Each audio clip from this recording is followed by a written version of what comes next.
Hey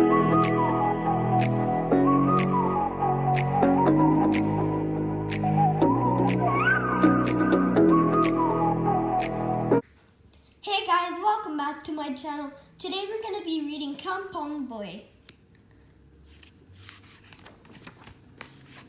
To my mom, Kik Zion, and dad Khalid. I cannot truly recall, of course, what happened in the first few years of my life. It was not until I learned how to speak, not until I learned to speak and was able to conduct conversation with my mother that I found about my early days. 3 days later, Dad paid my grandmother $15. My dad paid my grandmother $15 normal charge for the first baby. Dad also presented my grandmother with following items: a roast chicken, a plate of yellow rice, a batik sarong, and these gifts were just formally on 45th day, the day of my mother's period. I underwent some formalities myself. It was a dat capella, my hair shaving ceremony. Quite an affair, I must say. Dad invited the neighbors and relatives. It was on this day that, just as the sun was rising, I was brought out of the house for the first time to feel the fresh air outside. The first part of the ceremony was, of course, the shaving. Grandma, who else? You did it. Then, bald and naked, I was carried to the front yard where witnessed by more than a dozen well-wishers. She gave me a bat. They dressed me in the finest clothes and put me in a hammock, which I had never been before, until I must have felt very comfortable. Just as hammock was swaying slowly, a group of the guests began chanting the scared lyrics of Mahraban, a song about the Prophet. Before long, I dozed off. Then the gathering adjourned for some refreshments my folks had for them. And so life began with a mother's love. Oh, how affectionately and tenderly Mom cared for me. Every day she would wrap up my whole body in the swaddling clothes. Then she'd stuff me with porridge. As I grew bigger, I learned to crawl. By this time, I had already started showing them my physical features as an individual. I had a full round face, and although the bridge of my nose was quite low, I had no complaints, because as I discovered lately, none of my anchors had a high nose bridge. However, Mom's description of my looks was rather vague or unsatisfying. She said I looked sweet whenever I smiled, but on the whole, I was by no means a beauty. I would crawl around at the house all day long. Sometimes I played with the spot of sunlight that fell on the floor. This is the split level on the podium of the house, where I spent most of my time. On the lower level is the kitchen. Mom did her cooking on that table. It was also the kitchen that Mom had bathed me in, since I was too young to go to the river. From the window in the front part of the house, I could see a rubber estate. It was from the direction of this estate that a distant roaring sound came and seemed to stop. It was the sound of a tin dredge, which I will tell you more later in this book. I loved to look out of the window. That was the closest I could get to the surroundings outside the house. I was not allowed to go outside yet. Sometimes I stuck my head out too far. Our house was made of chengai wood. The chengai tree gives very handsome timber that really lasts a long time. At the age of 4, happiness was seeing Aunt Katija, a rubber small holder, coming back from her daily tapping late in the morning. I always offered her a helping hand in the processing of the milk of the rubber tree. First, she'd add some liquid. Later, I discovered it was my formic acid to the latex, and we stir it. Then we wait for about 15 minutes or so for the latex to harden. After that, I'd really help her flatten the colored rubber. Then it went to the rollers to be turned into sheets. But usually this time I had to leave because Mom would be calling me back. The reason Mom called me for the reason Mom called was for me either to eat or to take care of my sister. Oh yes, our family had already been blessed with another member. That's then my sister, Mahima. La la la la la la. I had always been curious about the tin dray, which kept on roaring from the other side of the plantation. One morning, I broke one of Mom's rules by sneaking out of the house compound. I just had to see how the tin dredge looked. What I saw was a huge thing floating in the big pool of mud. It had to be a huge, for even at a distance, it looked like very big. No wonder why it looked very big. No wonder why it sounded so loud. It would roar at once in a wild groan frighteningly, like a monster. Well, that was also the day I discovered how angry Mom could get. I was so afraid what Mom would do to me that I was running like a barking deer. She'd lost me near Pak Alang's house when the man who knew me by sight showed sympathy for me. But of course, I got the thrashing later anyway. My father was different. He was a funny fellow. My sister and I would look forward to seeing him, coming back from work in the afternoon. He was a government clerk in Batu Gajah. He was a big man.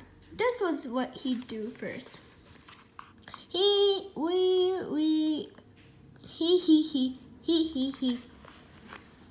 Then it was tea time for us. Usually we had either fried bananas or fried tapioca, or boiled bananas or boiled tapioca. But occasionally, Mom would bake our favorite cake, Kunch Bangkang. Scratch his back.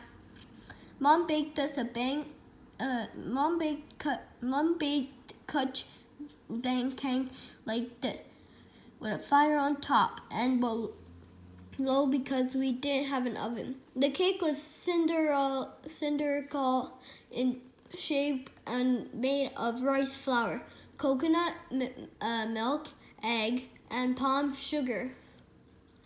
Very tasty.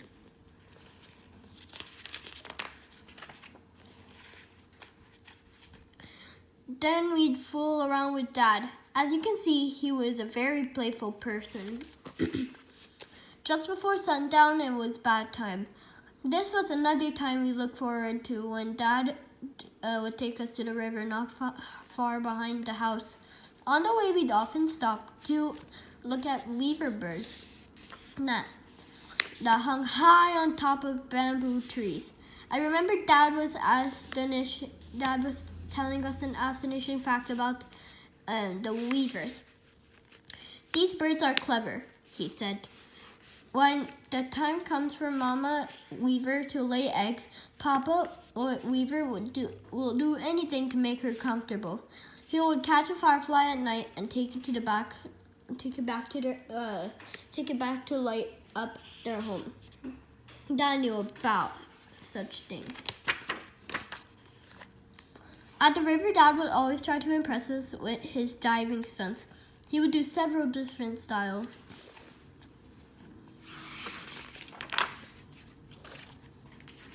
Oop, slip. Ah!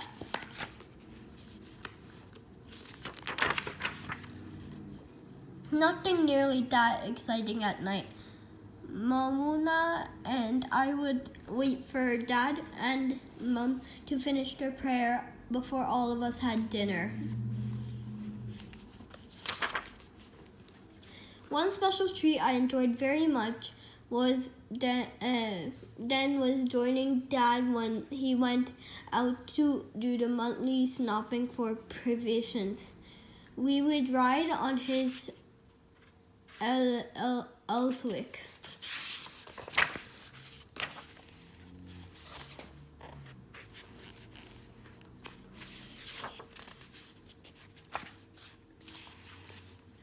As you can see, our Kampung lane was very narrow. Very rarely we would see a motor car passing by, but when we saw one, we had to give way.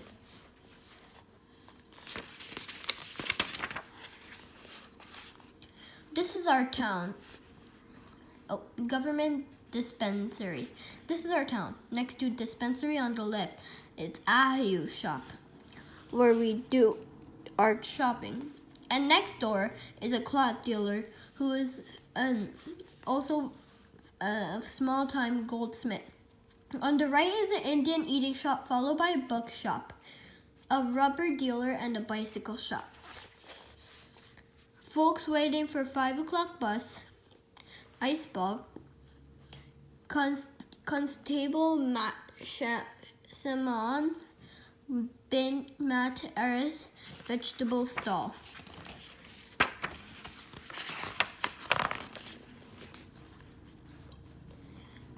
We would never fail to wait for the 5 o'clock mail train. I loved looking at the train. But of course, it never stopped at our compound. When the shopping was done, we would proceed to a tea stall in front of the village Moscow. Here, the Kampung men met and had long conversation over coffee and tea. I would share tea with Dad, who would join in the talk. However, I would not follow their conversation. Needless to say, I was there just to accompany Dad. As I reached 6 years of age, when my education began, the task of my father, I was sent to Tuan Said Ahmed's Quran reading class at the religious teacher's home.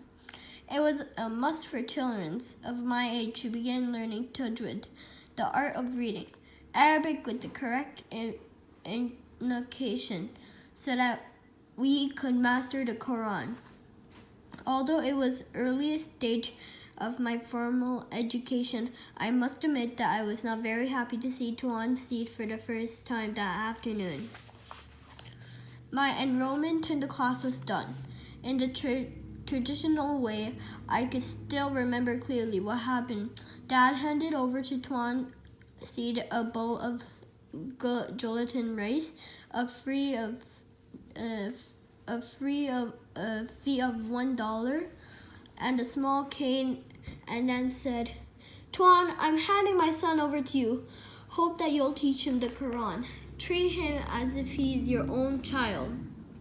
If he's stubborn or naughty, don't hesitate to punish him with this cane. As long as you don't break any of his bones or blind him." Tuan Si took cane and nodded.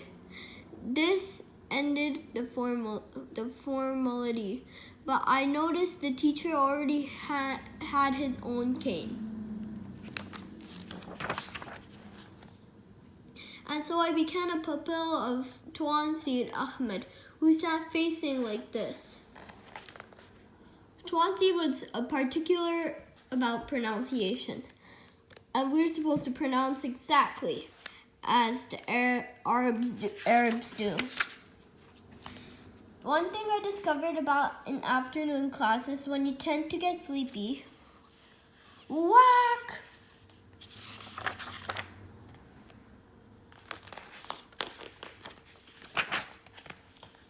Before long, I came used to the scene and had befriended some of the fellows at the end of each month.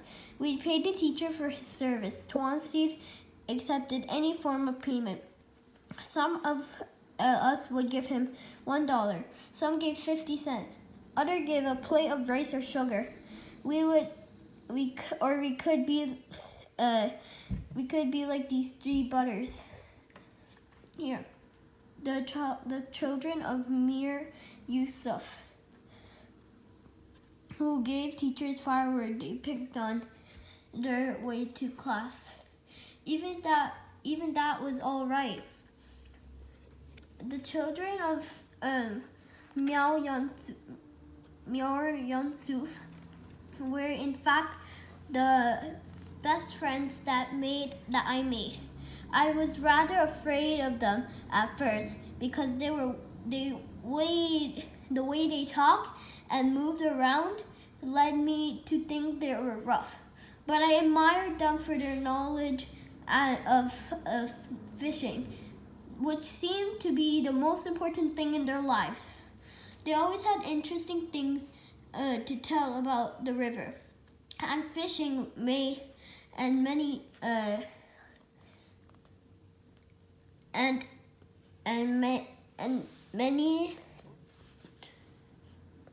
a time they invited me to come along and watch them inspire their fish traps. But I would turn down their invitation because I was not sure whether I was brave enough to go to the faraway and remote parts of the river.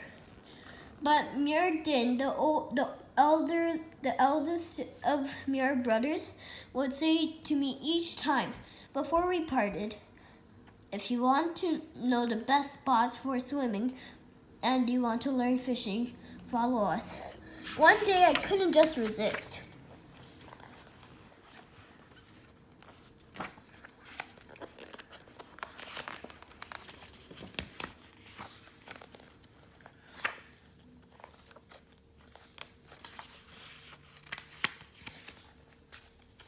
These fellows really knew how to dive, and how long could they stay underwater?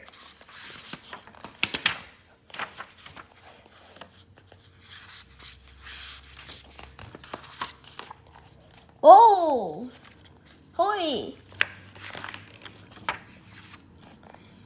It was such an enjoyable afternoon for me as we inspected the fish traps.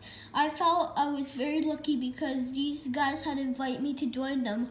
I was certain their friendship would turn out to be very important for my whole life. I had so much to learn.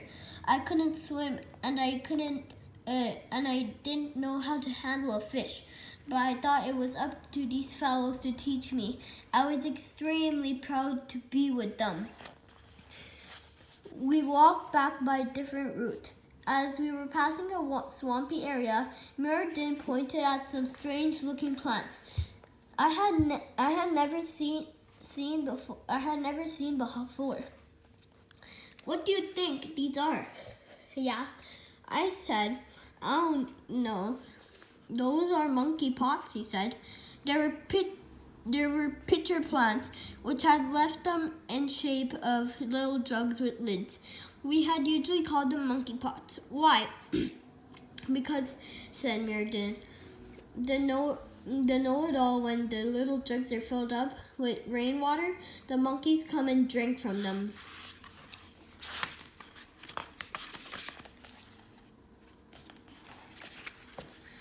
Then we passed through a dredging area. It was the first time I saw a thin dredge up close.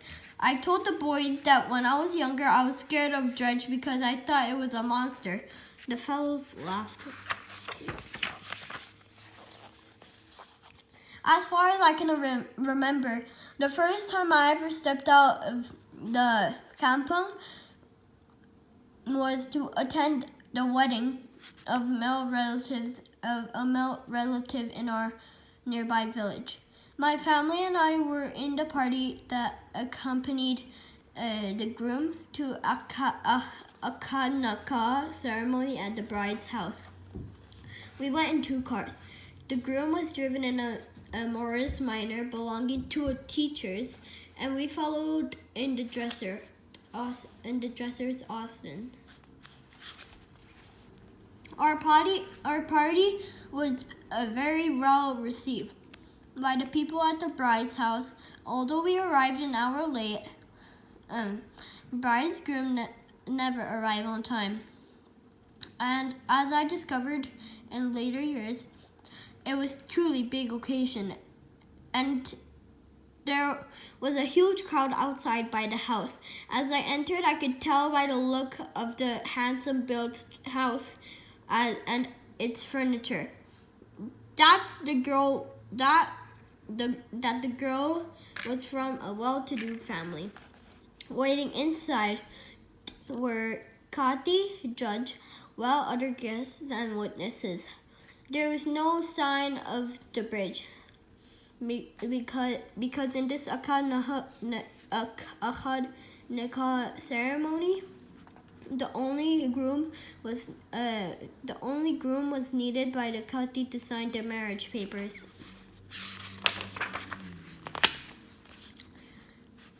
Then came the tricky part, watched by witnesses. The groom asked to recite after the Kati the whole world the holy words of matrimony in one breath.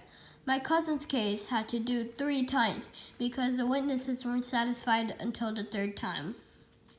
I join you, Matzah bin Ibrahim in wedlock to Safal bin Osman with a dowry of $122.50 cash down. I take Sophia Binet Osman to be my lawful wedded wife with dowry of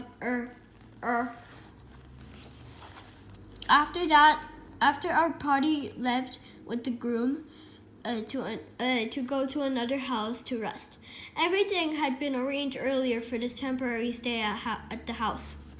At about 2 o'clock, we returned to the bride's place for a big feast, and most important of all, the bird landing ceremony in which bride and groom sit on a platform. Although the ceremony did not take long, they had to do it again that night. When we served more food, but that was the last time we saw them.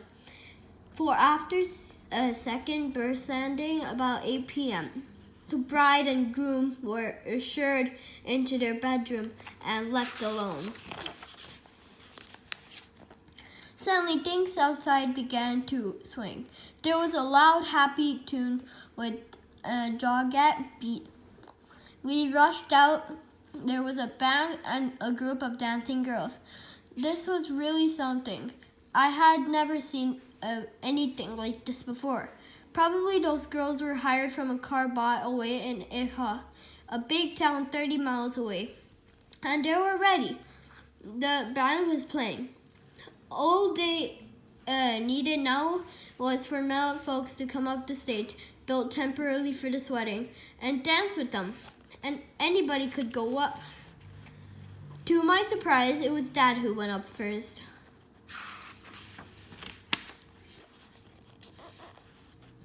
The beat went on, and in no time, the stage was crowded with sporting men and their joyful partners doing the joget. It's not difficult to do.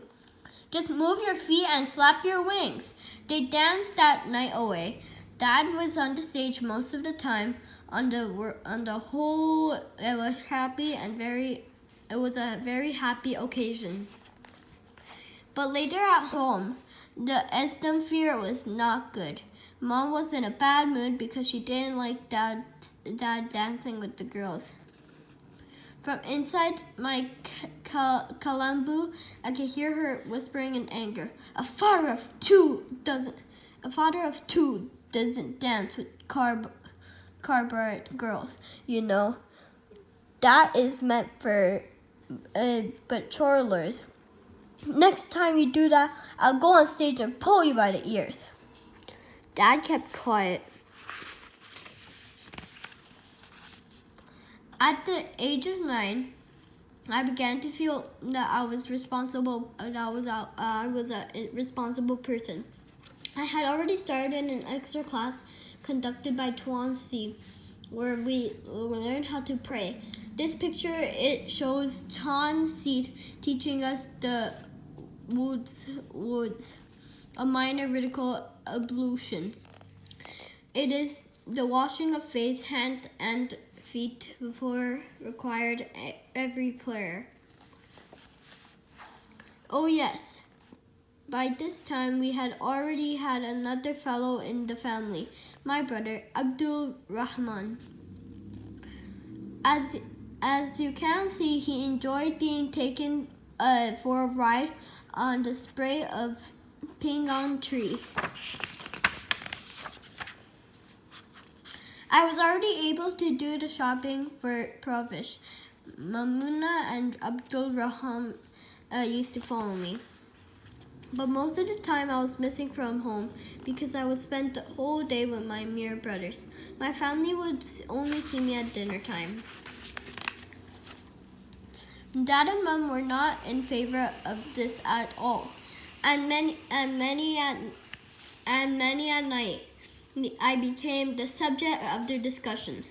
Dad said I only seemed to enjoy going out fishing and playing around with the boys, and this would eventually affect my studies. What he said is true. In a way, I found going to BYEEEE school is a difficult task, especially getting up early in the early hours in the morning and going to the cold river for a bath.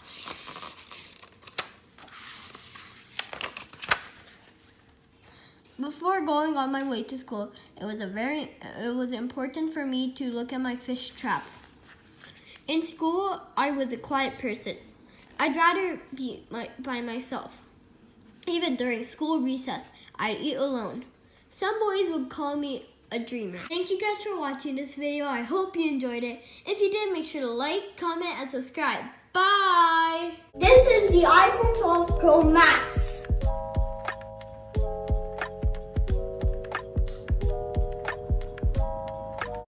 Oh my god, we're literally walking to the Burj Khalifa. I am so excited, I cannot believe it.